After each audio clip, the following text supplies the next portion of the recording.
Welcome back to the Football Show. Still to come, we're going to look at the Championship, who will be promoted alongside Leeds. We're going to discuss Monday night's games in the Premier League. Plus, Dermot Gallagher will be here with Ref Watch. That's on the way at 11:30. But right now, let's turn our attention to Watford, shall we? And what on earth is going on there. What we're hearing, what we understand, is that there was a discussion between Nigel Pearson and the owner Gino Pozzo on Friday after that defeat to West Ham, and that was over selections, substitutions, and the team's performance, particularly in the first half. What we understand is that Nigel Pearson still had the support of a group of players in the dressing room, although some players were less supported, despite the work that Nigel Pearson had done at the club. And there was discussions going on whether he and his number two, Craig Shakespeare, would stay on after their contract expires at the end of the season, and the club took the decision that that wasn't going to happen. Hayden Mullins and Graham Stack are going to take charge of their remaining games. So let's come to Stephen and Sue. Stephen, let's start with you. How surprised were you when you heard that news? I was very surprised because of the job that he's done since he's come into the club. I think, don't get me wrong, I think since restart they've not been outstanding. They haven't hit the heights that we thought they would hit. I've watched them a couple of times. I've actually been to the stadiums to watch them, and they've just lacked that killer instinct in front of goal. And that's where, I mean, it can be so frustrating because you can be so close to winning games, and the game plan that he's implemented in games seemed to be the right one to me. But then when you start losing games, obviously owners get disheartened, they get frustrated. It starts to creep into the players as well, some of the players, that perhaps it's not the right way to play. And when they're not getting opportunities to play, then they get frustrated. It starts leaking around the changing room. They become a bad influence in the changing room. And then it causes disharmony within the changing room. That then leaks to the owners. The owners start discussing things with players. So as much as it is a surprise that he's gone, I think there's obviously things gone on behind the scenes where players have spoken. The board have obviously spoken to players and felt that it was the right decision to move Nigel Pearson on, and that they fancied the chances without him. But they've got two massive games, and it just seems very strange to change the manager with 2 games to go with the magnitude of those games. Yeah, Sue, I saw a table that was published yesterday on social media. It said if the season had started when Nigel Pearson had taken over, Watford would be 12th in the table. So it shows the work he's done there. The third manager they've sacked this season. How can a club hope to move forward and expect success when they keep changing managers?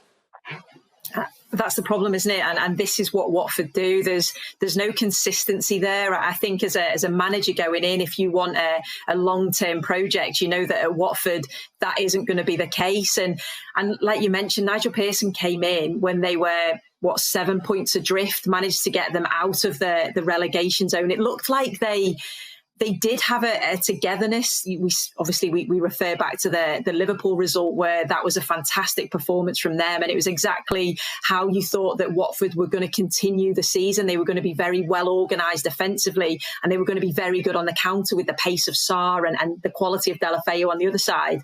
Unfortunately, Deulofeu got that horrible ACL injury and he was out. But you thought that was where they were really going to start and kick on, because they've got some good players and they shouldn't be where they are. And I suppose we're just looking at it from the outside. We don't know what's gone in the dressing room. We don't know what's gone on with the owners. But just looking at it from the outset, it just seems like really strange timing with two games to go, 2 massively important games to go.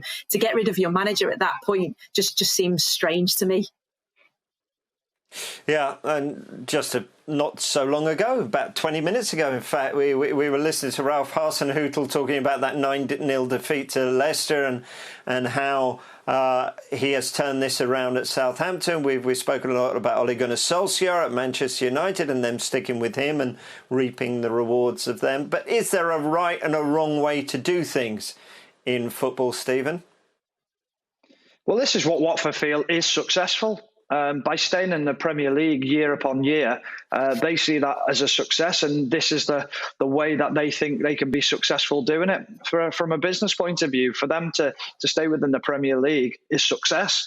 And by changing the manager, they feel that there's a fresh voice in there time after time, and it gives them perhaps a little bit more power to do what they want to do as well, by not spending ridiculous amounts of money on players consistently. So I think from their point of view, they won't see this as an issue, and I think you only have to look at the track record of the owners to know that this isn't a surprise when Watford sack a manager. No, 2 games to go. Manchester City and Arsenal. Sue, Hayden Mullins and Graham Statt, we said, will be in temporary charge.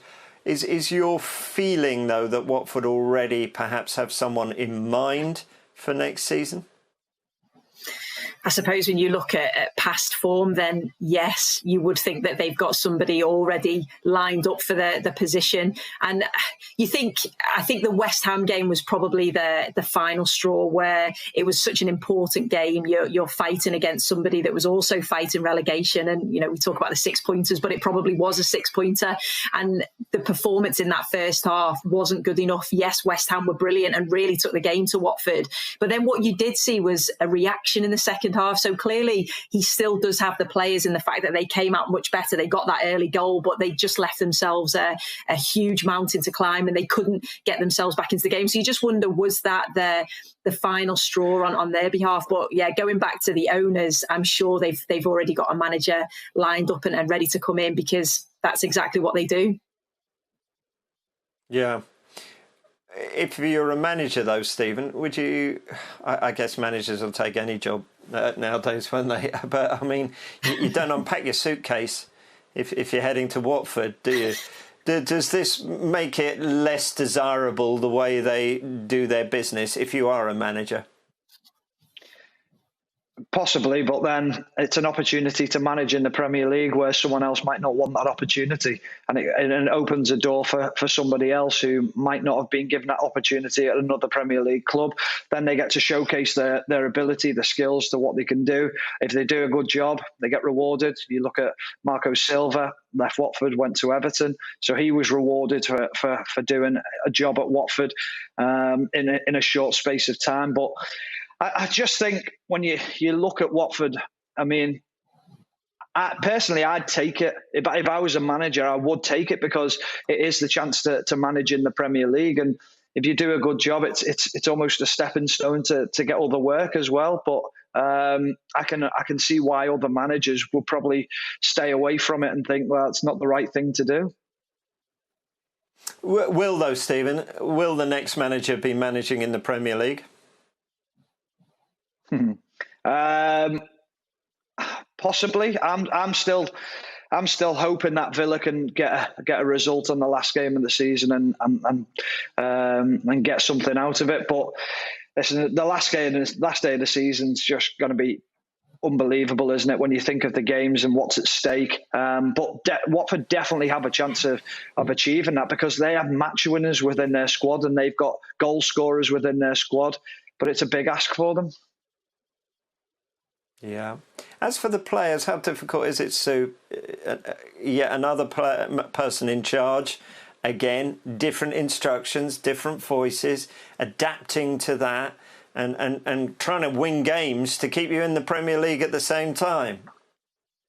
It's the uncertainty, isn't it, of bringing in a new manager, like you say, that's a different voice, that's got different instructions. You've just got used to playing a particular way under Nigel Pearson. Suddenly he's gone, and you would think that the interim managers probably would continue with a similar sort of style, but it's a new voice, and sometimes it works, because you do get that initial bounce. We've seen that when a new manager comes in, they give fresh instructions that might certainly motivate some of the players. But I just think as a manager, if I was going into that job, I would want a longer term, because it's a project. It's something that you want to build. You want to instill your style, and that takes time. You want to bring in the players you want to bring in. And again, that takes time. So to know that you've only got, a few games and it's all about results, it's not about the future, that would be really, really difficult to take on board. And as a player, it's the uncertainty. But I suppose if it works and they get results in those 2 last games, then the owners will say, well, it's worked again and we've stayed in the Premier League.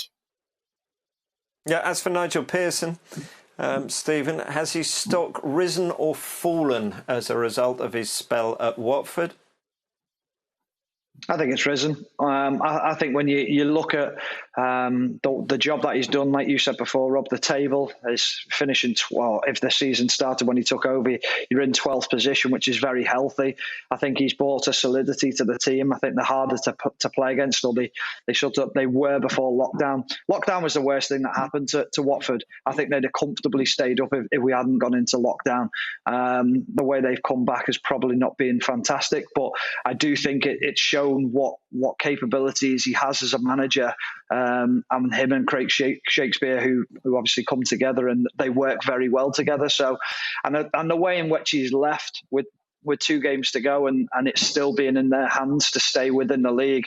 I think if you'd have said that when he came into the club, I think you'd have said, yeah, definitely we'll take that. With 2 games to go, we've got an opportunity to stay within the league, because they looked in a really bad position when he took over.